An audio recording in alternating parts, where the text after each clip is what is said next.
Okay. ಈಗ sir, ಈಗ ಆರೋಗ್ಯ ಸಮಸ್ಯೆ ಓಕೆ.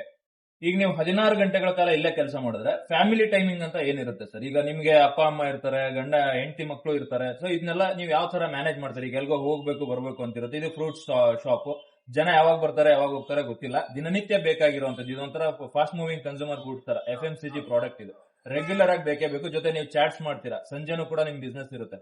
ಸೊ ಹಿಂಗೆಲ್ಲ ಇದ್ದಾಗ ಫ್ಯಾಮಿಲಿ ಟೈಮ್ ನ ಯಾವ ತರ ಬ್ಯಾಲೆನ್ಸ್ ಮಾಡ್ತೀರಾ? ಸರ್, ನಾವು ಫ್ಯಾಮಿಲಿಗೆ ಟೈಮ್ ಕೊಡೋದು ಊರಿಗಂತ ಹೋದವಾಗ ಒಂದು ವಾರ ಅಥವಾ 10 ದಿನ ಊರಿಗೆ ಹೋದವಾಗ ಅದೇ ಫ್ಯಾಮಿಲಿ ಕೊಡುವಂತ ಟೈಮು.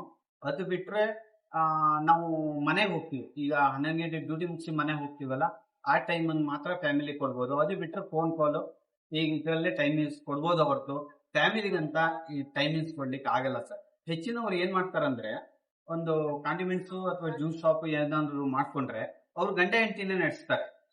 ಸೊ ಅವರೇ ಗಂಡ ಹೆಂಡತಿ ನಡೆಸ್ತಾರೆ. ಆವಾಗ ಅದು ಬೆಟರ್ ನಾನ್ ಕೇಳಿದ್ರೆ. ಯಾಕಂದ್ರೆ ಈ ವರ್ಕರ್ನ ಇಟ್ಕೊಂಡು ಅವ್ರು ಮಾಡೋದ್ಕಿಂತ ಅವರೇ ಅಣ್ಣ ತಮ್ಮನೋ ಅಥವಾ ತಂದೆ ಮಕ್ಕಳು ಅಥವಾ ಗಂಡ ಹೆಂಡತಿ ಇವ್ರು ಬಿಸ್ನೆಸ್ ಮಾಡೋದ್ರಿಂದ ಇವ್ರಿಗೆ ಸ್ವಲ್ಪ ಜಾಸ್ತಿ ಪ್ರಾಫಿಟ್ ಸಿಗುತ್ತೆ. ಸ್ವಲ್ಪ ಅಲ್ಲೇ ಫ್ಯಾಮಿಲಿಗೂ ಟೈಮ್ ಕೊಡ್ಬೋದು ಅಂತ ಹೇಳಿ ಅನ್ಕೊಂತೀನಿ. ಅಂದ್ರೆ ಇದು ಒಬ್ಬರಿಂದ ಸ್ಟಾರ್ಟ್ ಆಗಿ ಮತ್ತೆ ಫ್ಯಾಮಿಲಿಗೆ ಕನ್ವರ್ಟ್ ಆಯ್ತು ಅಂದ್ರೆ, ಬಿಸ್ನೆಸ್ ಚೆನ್ನಾಗಿ ನಡೀತಾ ಇತ್ತು ಅಂದ್ರೆ ಎಲ್ಲರೂ ಬಂದು ಇಲ್ಲೇ ಇದ್ರೆ ಫ್ಯಾಮಿಲಿನ ಜೊತೆಗೆ ಇದ್ದಂಗೆ ಆಗುತ್ತೆ, ಕೆಲಸನೂ ನಡೆಯುತ್ತೆ. ಓಕೆ ಸರ್, ಈಗ ನಿಮ್ಮ ವರ್ಕ್ ಗೆ ಸಂಬಂಧಪಟ್ಟಂತೆ ಈಗ ಒಬ್ಬರಿಂದಾನೇ ಕೆಲಸ ಮಾಡೋದಕ್ಕೆ ಕಷ್ಟ. ಈಗ ವರ್ಕರ್ಸ್ ಬೇಕಾಗ್ತಾರೆ ನಮಗೆ. ಒಂದಲ್ಲ ಒಂದಕ್ಕೆ ಈಗ ಹೊರಗಡೆ ಮಾರ್ಕೆಟ್ ಇಂದ ಪರ್ಚೇಸ್ ಮಾಡೋದಾಗಿರ್ಬೋದು, ಅಥವಾ ಇಲ್ಲಿ ಒಳಗಡೆ ಕೆಲಸಕ್ಕಾಗಿರ್ಬೋದು, ಅಥವಾ ತೊಳೆಯೋದಕ್ಕೆ ಆ ತರದಕ್ಕಾಗಿರ್ಬೋದು, ಅಥವಾ ಕ್ಯಾಶ್ ಗೆ ಕುತ್ಕೊಳ್ಳೋದಕ್ಕಾಗಿರ್ಬೋದು, ಇದೆಲ್ಲದಕ್ಕೂ ಕೂಡ ವರ್ಕರ್ಸ್ ಬೇಕಾಗ್ತಾರೆ. ನೀವು ಹೇಗೆ ಅವ್ರನ್ನ ಬ್ಯಾಲೆನ್ಸ್ ಮಾಡ್ತೀರಾ? ಅಂದ್ರೆ ಯಾರನ್ನ, ನಿಮ್ ಫ್ಯಾಮಿಲಿ ಮೆಂಬರ್ಸ್ ಇದಾರ ಅಥವಾ ಹೊರಗ್ನವ್ರು ಇದಾರ? ಯಾವ ತರ ವರ್ಕರ್ಸ್ ಇರೋದು ನಿಮ್ಮ ಹತ್ರ? ಇಲ್ಲ, ನನ್ನ ಫ್ಯಾಮಿಲಿ ಮೆಂಬರ್ಸ್ ಅಂತ ಹೇಳಿ ನನ್ನ ಅಳಿಯ ಇರ್ತಾನೆ. ಸೊ ಅವನಿಗೆ ಅವನದೇ ಆದಂತ ಬೇರೆ ಕೆಲಸಗಳು ಇರೋದ್ರಿಂದ ಅವನ ಫ್ರೀ ಟೈಮ್ ಅನ್ನು ಮಾತ್ರ ನನ್ನ ಜೊತೆ ಕೊಡ್ತಾನೆ. ಸೊ ಅವನು ಇರುವಾಗ ನಾನು ಸ್ವಲ್ಪ ಔಟ್ಸೈಡ್ ಏನಾದ್ರು ಕೆಲಸ ಇದ್ರೆ ಹೋಗ್ತೀನಿ. ಅದು ಬಿಟ್ರೆ ನಾನೇ ಇರ್ತೀನಿ. ವರ್ಕರ್ ಬೇಕಾಗುತ್ತೆ ಸರ್. ನಾವು ವರ್ಕರ್ನು ಸ್ವಲ್ಪ ಬಿಲೀವ್ ಮಾಡ್ಬೇಕಾಗುತ್ತೆ. ಅವ್ರನ್ನು ಬಿಲೀವ್ ಮಾಡಿ, ಯಾಕಂದ್ರೆ ನಾವು ಯಾವ್ದಾದ್ರು ಒಬ್ಬ ವರ್ಕರ್ನ ಜಾಸ್ತಿ ಪ್ರೆಷರ್ ಕೊಟ್ಟು ನೀನು ಅದನ್ನ ಮಾಡ್ಬೇಡ ಇದನ್ನ ಮಾಡ್ಬೇಡ ಅಂತ ಹೇಳಲಿಕ್ಕೂ ಆಗಲ್ಲ. ಸೊ ಅವರಿಗೂ ಫ್ರೀಡಮ್ ಕೊಟ್ಟು ಅವ್ರನ್ನೂ ವಿಶ್ವಾಸ ತಗೊಂಡು ನಾವು ಇಲ್ಲಿ ಕೆಲಸ ಮಾಡಿಸ್ಬೇಕಾಗುತ್ತೆ.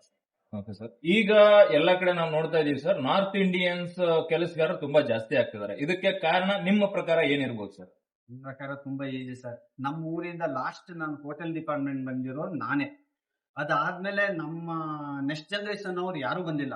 ಇವಾಗ ಎಲ್ಲ ಎಜುಕೇಶನ್ ನಾನು IT-BT ಹೋಗ್ಬೇಕು, ಇನ್ನೊಂದು ಏನೋ ಮಾಡ್ಬೇಕು ಅಂತ ಹೇಳಿ ಹೋಗ್ತಾರ ಹೊತ್ತು ಹೋಟೆಲ್ ಅಥವಾ ಕಾಂಡಿಮೆಂಟ್ಸ್ ಈ ಡಿಪಾರ್ಟ್ಮೆಂಟ್ ಬರ್ತಾ ಇಲ್ಲ.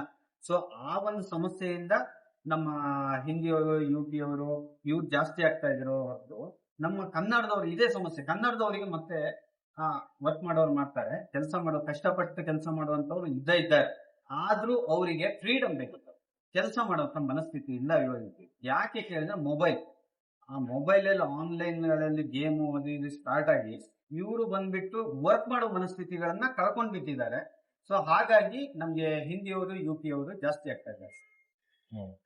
ಈಗ ಕೆಲ್ಸಕ್ಕೂ ಮತ್ತೆ ಓನ್ ಬಿಸ್ನೆಸ್ಗೂ ಏನ್ ವ್ಯತ್ಯಾಸ ಸರ್ ನಿಮ್ ಪ್ರಕಾರ? ನಿಮ್ಮ ಅನುಭವದ ಮೇಲೆ ಹೇಳೋದಾದ್ರೆ, ಸ್ವಂತ ಬಿಸ್ನೆಸ್ ಮಾಡಿದ್ರೆ ಬೆಸ್ಟ್ ಅಥವಾ ಕೆಲ್ಸಕ್ಕೆ ಹೋದ್ರೆ ಬೆಸ್ಟ್, ಅಥವಾ ಕೆಲ್ಸಕ್ಕೆ ಹೋದ್ರೆ ಯಾವ ಪ್ಯಾಕೇಜ್ ಅಲ್ಲಿ ಇದ್ರೆ ಬೆಸ್ಟ್, ಸ್ವಂತ ಬಿಸ್ನೆಸ್ ಅಲ್ಲಿ ಯಾವ ಪ್ಯಾಕೇಜ್ ಅಲ್ಲಿ ಇರಬಹುದು? ಸೊ ಯಾವ ತರ ಇದನ್ನ ನೀವು ನೋಡ್ತೀರಾ ಸರ್? ಸರ್, ಲಾಭ ಇದೆ ಅಂದ್ರೆ ಸ್ವಂತ ಬಿಸ್ನೆಸ್ ಬೇಕು. ಓಕೆ, ಅವರಿಗೆ ಲಾಭ ಇಲ್ಲ ಅಂತ ಹೇಳಿದ್ರೆ ಎಲ್ಲಾದ್ರೂ ಕೆಲಸ ಮಾಡೋದೇ ಬೆಟರ್. ಅಲ್ಲ, ಈಗ ಲಾಭ ನಷ್ಟಗಳು ಮಾಡಿದ್ರೆ ತಾನೇ ಗೊತ್ತಾಗುತ್ತೆ. ಮಾಡೋದಕ್ಕೆ ಒಂದು ಇನ್ವೆಸ್ಟ್ಮೆಂಟ್ ಅಂತ ಮಾಡ್ತೀವಿ, ಲಕ್ಷಾಂತರ ರೂಪಾಯಿ ಇನ್ವೆಸ್ಟ್ಮೆಂಟ್ ಬೇಕೇ ಬೇಕು ಇವತ್ತಿನ ದಿನಗಳಲ್ಲಿ. ಒಂದು ಸೆಟಪ್ ಮಾಡಬೇಕು, ಒಂದು ವುಡ್ ವರ್ಕ್ ಮಾಡಿಸ್ಬೇಕು, ಸುಮ್ನೆ ಒಂದು ಅಲ್ಯೂಮಿನಿಯಂ ಪೆನಲ್ ತಂದು ಹಾಕ್ತಿವಿ ಅಂದ್ರೂ ಸಾವಿರಾರು ರೂಪಾಯಿ ಖರ್ಚಾಗುತ್ತೆ. ಸೊ ಅದನ್ನ ಆಮೇಲೆ ರೆಂಟ್ ಇರುತ್ತೆ, ಅಡ್ವಾನ್ಸ್ ಗಳು ಕೊಟ್ಟಿರ್ತೀವಿ, ಅದೇ ನಿಮ್ಗೆ ಇಮಿಡಿಯೇಟ್ ಆಗಿ ಅಡ್ವಾನ್ಸ್ ಗಳು ತಗೊಳಕ್ಕಾಗಲ್ಲ. ಆಮೇಲೆ ಹುಡುಗರುಗಳು ಬೇಕು ಅಂತ ಹುಡುಗರನ್ನ ಹಾಕೊಂಡಿರ್ತೀವಿ, ಆಮೇಲೆ ಬೇರೆ ಬೇರೆ ಐಟಮ್ ಗಳಿಗೆ ನಾವು ಬಂಡವಾಳ ಹಾಕ್ತಿವಿ, ಅಲ್ಲಿಗೆ ಲಕ್ಷಾಂತರ ರೂಪಾಯಿ ಖರ್ಚಾಗುತ್ತೆ. ಸೊ ಅದಾದ್ಮೇಲೆ ಗೊತ್ತಾಗುತ್ತೆ ಲಾಭ ಇದೆಯಾ ಲಾಭ ಇಲ್ವಾ ಅಂತ. ಇದನ್ನ ಅವನು ಮೊದಲೇ ಯಾವ ತರ ತಿಳ್ಕೋಬಹುದು ಸರ್? ಇವಾಗ ಒಂದು ಕೋಟಿ ಖರ್ಚು ಮಾಡಿ ಹೋಟೆಲ್ ಕೂಡ ಮಾಡ್ತಾರೆ. ಸೊ ಆ ಕೋಟಿ ಖರ್ಚು ಮಾಡಿ ಹೋಟೆಲ್ ಮಾಡಿದವರು ಅವ್ರು ಲಾಭನೇ ಗಳಿಸ್ತಾರಂತ ಹೇಳಲಿಕ್ಕೆ ಆಗಲ್ಲ ಸರ್. ಈ ಡಿಪಾರ್ಟ್ಮೆಂಟ್ ಅಲ್ಲಿ ಕಷ್ಟ. ಅವ್ರ ಹತ್ರ ಎಲ್ಲ ಇರುತ್ತೆ, ಅಮೌಂಟ್ ಇರುತ್ತೆ, ಹುಡುಗರು ಇರ್ತಾರೆ, ಎಲ್ಲದೂ ಇರುತ್ತೆ. ಆದ್ರೆ ಆ ಪಾಯಿಂಟ್ ಅಲ್ಲಿ ಬಿಸ್ನೆಸ್ ಆಗಲ್ಲ ಸರ್. ಅದ್ರ ಸಮಸ್ಯೆಗಳು, ಕಾರಣಗಳು ಸಾವಿರಾರು ಇರ್ಬೋದು, ಬೇರೆ ಬೇರೆ ಕಾರಣಗಳು ಇರ್ಬೋದು. ಸೊ ನಾವು ಇಲ್ಲಿ ಹೇಗ್ ಮಾಡ್ಬೇಕು ಅಂದ್ರೆ, ಆ ವ್ಯಕ್ತಿಗೆ ಅವನ ಟೈಮ್ ಚೆನ್ನಾಗಿರುತ್ತೆ. ಅವ್ನ ಟೈಮ್ ಚೆನ್ನಾಗಿರುತ್ತೆ ಅಂದ್ರೆ ಫುಟ್ಪಾತ್ ನಲ್ಲಿ ಬಿಸ್ನೆಸ್ ಮಾಡುವಂತವ್ರು ದುಡ್ಡು ಮಾಡ್ತಾರೆ ಇಲ್ಲಿ. ಸೊ ನನ್ನ ಅನಿಸಿಕೆ ಪ್ರಕಾರ ಸ್ವಂತ ಬಿಸ್ನೆಸ್ ಆಗ್ಬೇಕು ಅಂದ್ರೆ, ಸ್ವಂತ ಬಿಸ್ನೆಸ್ ಮಾಡ್ಬೇಕು ಅಂದ್ರೆ ಅವ್ನ ಟೈಮ್ ಜೊತೆ ಟೈಮ್ ಚೆನ್ನಾಗಿರ್ಬೇಕು, ಅದರಿಂದ ಅವನಿಗೆ ಇನ್ಕಮ್ ಬರುತ್ತೆ.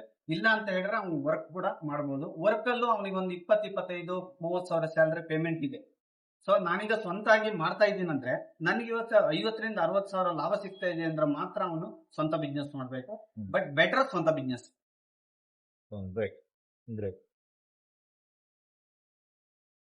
ಓಕೆ ಸರ್, ನಿಮ್ ಪ್ರಕಾರ ಈಗ ಸ್ವಂತ ವ್ಯಾಪಾರ ಬೆಸ್ಟ್ ಅಂತ ನೀವು ಅದ್ರ ಅನುಭವ ತಗೊಂಡಿದ್ದೀರಾ, ಅದ್ರ ಲಾಭ ಮಾಡ್ತಾ ಇದ್ದೀರಾ, ನೀವು ಹೇಳ್ತಾ ಇದ್ದೀರಾ. ಈಗ ಅಕಸ್ಮಾತ್ ಬಂದವ್ರಿಗೆ ಫ್ಯಾಮಿಲಿದು ಆನ್ಸಿಸ್ಟರ್ ಪ್ರಾಪರ್ಟಿ ಅಂತ ಏನಿರಲ್ಲ, ಮನೇಲಿ ಬಿಸ್ನೆಸ್ ಅಂದ್ರೆ ತುಂಬಾ ಹೆದರೋ ಅಂತವ್ರು ಇರ್ತಾರೆ, ಅವ್ರಿಗೆ ದುಡ್ಡು ಸಿಗಲ್ಲ. ಈಗ ಪ್ರಾರಂಭದಲ್ಲಿ ಕಾಲೇಜ್ ಮುಗಿಸ್ಕೊಂಡ್ ಬರ್ತೀವಿ, ಸ್ಕೂಲ್ ಮುಗಿಸ್ಕೊಂಡ್ ಬರ್ತೀವಿ, ನಾವು ಏನೋ ಮಾಡ್ಬೇಕು ಅಂತ ಮನ್ಸಲ್ಲಿ ಇರುತ್ತೆ. ಬಟ್ ಅದಕ್ಕೆ ಬೇಕಾಗಿರೋಂತ ಪ್ರಿಪರೇಷನ್ ಗಳು ಆಗೋದೇ ಇಲ್ಲ. ಮೇನ್ ಬರೋದೇ ಫೈನಾನ್ಸ್ ಸಿಗೋದೇ ಇಲ್ಲ ನಮ್ಗೆ. ಸೊ ಹಂಗಿದ್ದಾಗ ಆ ವ್ಯಕ್ತಿ ಕೆಲ್ಸಕ್ಕೆ ಹೋಗ್ತಾನೆ, ಬಟ್ ಅವನಿಗೆ ಅವ್ನು ಅನ್ಕೊಂಡಿದ್ ಮಟ್ಟಿಗೆ ಅದು ಕ್ಯಾಚ್ ಆಗಲ್ಲ. ಆಮೇಲೆ ಬಂದಾಗ ಒಂದ್ 10,000-15,000 ಕೆಲಸ ಮಾಡ್ತಿರ್ತಾನೆ. ಅದನ್ನ ಅವ್ನ್ ರೂಮ್ ಬಾಡಿಗೆ ಕಟ್ಕೊಂಡು, ಪೆಟ್ರೋಲ್ ಹಾಕಿಸ್ಕೊಂಡು, ಸಣ್ಣ ಪುಟ್ಟ ಖರ್ಚುಗಳು ನೋಡ್ಕೊಂಡು, ಅದ್ರ ಜೊತೆಗೆ ಅವ್ನು ಸೇವಿಂಗ್ಸ್ ಮಾಡಿ ನಾಳೆ ಬಿಸ್ನೆಸ್ ನ ಡೆವಲಪ್ ಮಾಡ್ತೀನಿ ಅನ್ನೋ ಅಷ್ಟು ಸ್ಯಾಲರಿಗಳು ಸಿಕ್ಕರೆ ಪರವಾಗಿಲ್ಲ. ಪ್ರಾರಂಭದಲ್ಲಿ ಅಂತ ಸ್ಯಾಲರಿಗಳು ಸಿಗಲ್ಲ. ಅವನಿಗೆ ಒಂದು ಅನ್ಸರ್ಟನಿಟಿ ಕಾಡ್ತಾ ಇರುತ್ತೆ, ನಾನು ಬಿಸ್ನೆಸ್ ಮಾಡ್ಬೇಕು ಅಂತ ಬಂದಿದ್ದೀನಿ, ಅಥವಾ ನನ್ನ ಫ್ರೆಂಡ್ ಬಿಸ್ನೆಸ್ ಮಾಡಿ ಲಾಭ ಮಾಡ್ತಾ ಇದ್ದಾನೆ, ನಾನು ಯಾಕೆ ಕೆಲ್ಸಕ್ಕೆ ಹೋಗ್ತಾ ಇದೀನಿ ಅಂತ ಅನ್ಸುತ್ತೆ ಸರ್. ಬಟ್ ಅವನಿಗೆ ಫೈನಾನ್ಸ್ ಅನ್ನೋದು ಸಿಗಲ್ಲ. ಒಂದು ಮನೆ ಕಡೆಗೆ ಅವನೇನೋ ಚೆನ್ನಾಗಿದ್ರೆ ಹೆಂಗೋ ಒಪ್ಸಿ ಮಾಡಿ ತರಬಹುದು ಕೊಟ್ರೆ, ಏನು ಇಲ್ಲ. ಈಗ ಮನೆ ಕಡೆನೂ ಏನು ಅಷ್ಟೊಂದು ಚೆನ್ನಾಗಿಲ್ಲ. ಅಂತವ್ರು ಬಿಸ್ನೆಸ್ ಮಾಡ್ಬೇಕು ಅಂದ್ರೆ ಏನ್ ಬೇಕಾಗುತ್ತೆ sir? First of all sir, business ಮಾಡಬೇಕು ಅಂತ ಹೇಳಿದ್ರೆ ಒಂದು ಅಮೌಂಟ್ ಇಂಪಾರ್ಟೆಂಟ್ ಇದೆ. ದುಡ್ಡಿಂದ ಮುಂಚೆ ಬಿಸ್ನೆಸ್ ಮಾಡ್ಲಿಕ್ಕೆ ಸಾಧ್ಯನೇ ಇಲ್ಲ. ಚಿಕ್ಕದಾಗಿ ಬಿಸ್ನೆಸ್ ಮಾಡ್ಬೋದು.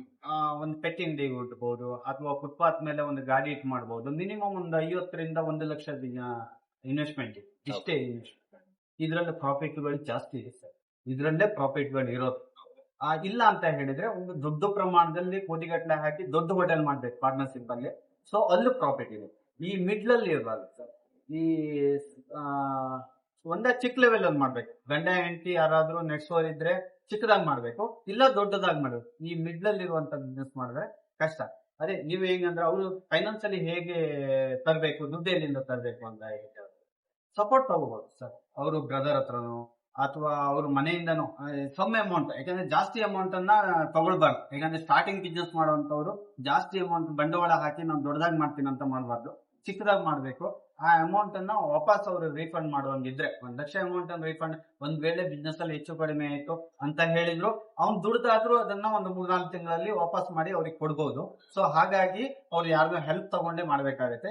ಇಲ್ಲ ಅಂತ ಹೇಳಿದ್ರೆ ಬೆಟರ್ ಅಂತ ಹೇಳಿದ್ರೆ ನಾವು ಎಲ್ಲಾದ್ರೂ ವರ್ಕ್ ಮಾಡ್ಬೋದು. ಒಂದ್ 5 ತಿಂಗಳು ಅಥವಾ 6 ತಿಂಗಳು ವರ್ಕ್ ಮಾಡಿದ್ರೆ ಇವಾಗ 1 ಲಕ್ಷ ರೂಪಾಯಿ ದುಡಿಬಹುದು, ಆರಾಮಾಗಿ ದುಡಿಬಹುದು. ಸ್ವಿಗ್ಗಿ ಜೊಮ್ಯಾಟೊ ಮಾಡುವವರೇ ತಿಂಗಳ 70,000, 50,000 ಹೀಗೆ ದುಡಿತಾರೆ.